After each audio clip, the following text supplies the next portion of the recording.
Public liability insurance. Well, all venue operators, all events managers must have public liability insurance.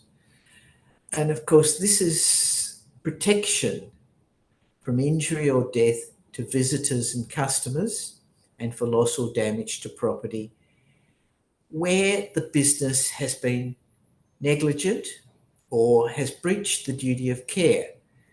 Because liability waivers are great so long as the operator has done everything they can to protect against the risk of harm. But there are times when they are negligent and you need cover.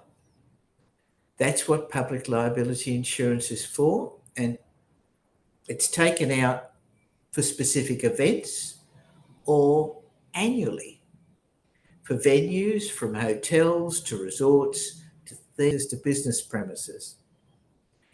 It's pretty much essential. Public liability insurance covers claims from 5 million to 20 million. Well, that's often single claims to 5 million, aggregate claims to 20 mil for a particular event, depending on the policy. It covers what is claimed and legal costs in defending the claim. Now, if an insurer decides to cover, it's called decides to indemnify, then they will actually run the legal proceedings, run the defence.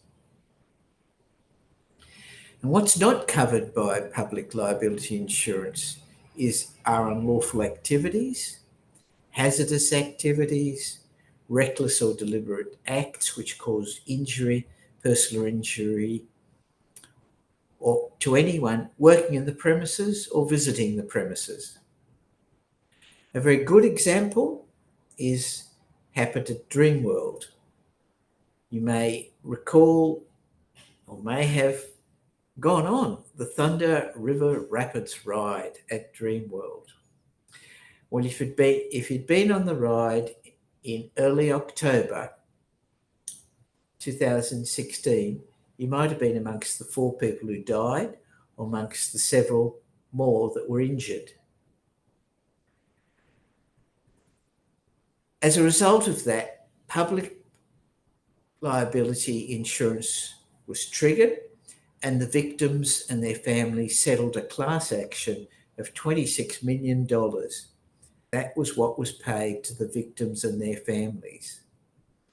Dreamworld contributed $4 million, and the public liability insurer contributed the other $22 million. That's why you need public liability insurance.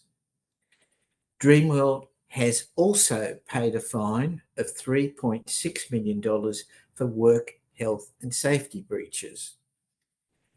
And that is not covered by insurance. That came straight from Dreamworld.